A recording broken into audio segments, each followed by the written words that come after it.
Hi everyone, I'm Athena Ali, the Get Noticed coach, career strategist, and welcome to my live broadcast today on the biggest mistake you're making with your resume or CV and what to do instead. Now, I apologize for coming to you late today.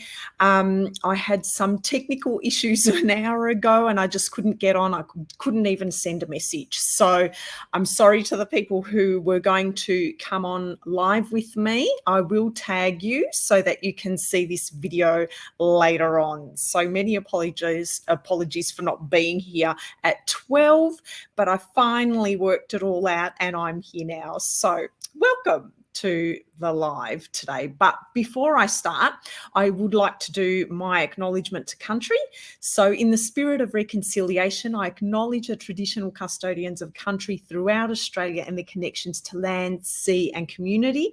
I pay respect to their elders past and present and extend respect to all Aboriginal and Torres Strait Islander peoples today. As I said, welcome.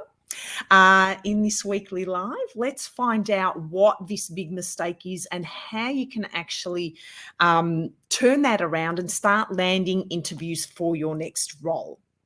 Now, in the last couple of weeks, I've been seeing resumes that have been very much focused on template, how the document looks. And whilst it's good to use templates to start with, because even I use a template, the problem is there's more focus on the way that template looks rather than the content in it. And to be honest, it doesn't matter how beautifully presented your document is or your resume is, if it isn't an engaging piece of writing that converts to callbacks, all that graphic design in your resume is going to go to waste. Okay, so for example, recently I've been presented with a resume with lots of text boxes to squish everything in onto 2 pages. And particularly the first page was extremely cluttered. Like every inch of that first page was taken up with a text box on the left and some information on the right and some graphics, colors. And all of that actually detracted from the written word. And the problem with that was that the information, particularly in the text boxes, and it's not just that, text boxes can sometimes interfere with applicant tracking systems. It was more what was in the text boxes that bothered me, that it wasn't highly converting copy, really. It was, things like vague statements about what you do rather than the outcomes that you provide to your next employer, or things like qualities and attributes or your full address, things that really, this is prime real estate, your front page, and it was just cluttered with things as a recruiter I didn't want to see in that first 6 seconds when I'm judging you. Okay, so what we want is a clean and easy page to read. Okay, so text, box and column stuffing so that you can get everything on 1 or 2 pages because someone told you to do that, and that it's going to be better for you, is not necessarily going to help you if the information you're putting in is hard for me to find or irrelevant or not conversional, really. And this person had kept some of the good stuff to the right of these text boxes, and you're actually doing yourself a disservice, especially if what you're writing about is, what you're currently doing rather than targeting the role itself. So you're not only focusing on the left with these beautiful text boxes with information that's not necessarily relevant, the stuff you're writing on the other side of the page isn't hitting the mark either.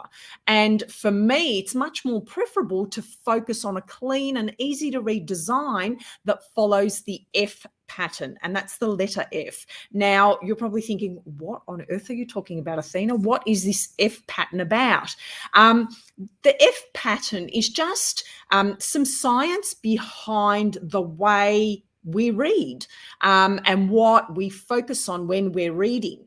And when this study was done, it was done looking at what people read when they're reading things on a website or on the internet, and it followed it did some eye tracking. So it tracked where the person's eye went on that page and what they read and what they didn't read. And what they found is that it followed like a pattern of the letter F.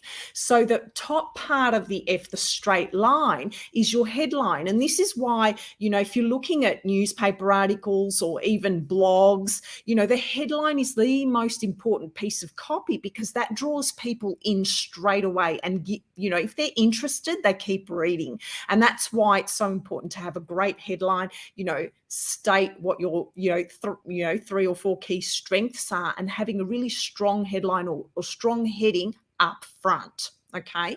And then as you go down the F on the left side is also the most important information that someone will read. So, having bulleted points and having your success verbs, or what other people call action verbs, on the left pack a powerful punch.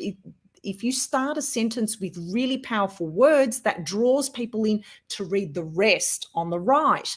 And then as you go down, in the middle of that F is the short bar in the middle, which might be a subheading, or again, another heading that leads the person to continue reading.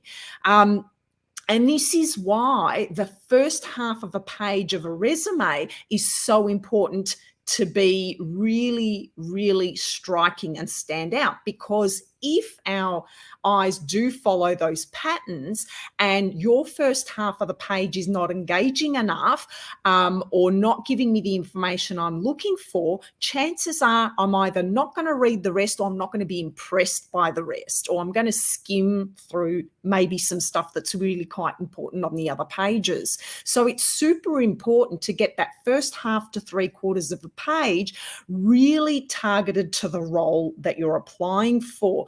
And this is why we sort of say, the first 6 seconds are crucial. It's because that first 6 seconds, it concentrates on that first part of that F pattern that we're reading.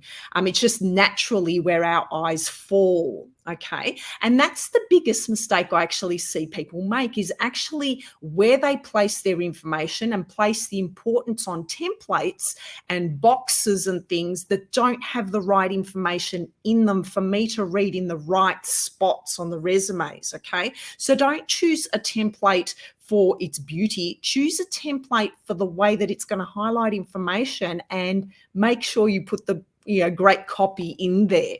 Okay. So that is just a taste of what's to come in my masterclass next week, on the 6 secrets to land a job that pays 6 figures. Okay, so if you're a mid-career professional or leader struggling to land your next role and you want to make 2022 your best year yet, then I'd love to invite you to my masterclass next week. It's on Friday, the 26th of November at 12 noon Australian Eastern Daylight Savings Time. You must register to be able to turn up live. It's not a live broadcast on social media. There is a Q&A at the end, and all live attendees will get a special gift as well. If you want to know what's in the masterclass, there will be 3 main things I'll be covering, and that is 1, the job application secrets that will make you so desirable that hiring managers will not only call you in for an interview, but you'll be the preferred candidate for the job when you do go in. So as you know, the resume isn't the only part of the process you need to work on. You actually need to be able to work on your whole job hunting strategy and job application to be able to land that job. So it's not just always the resume.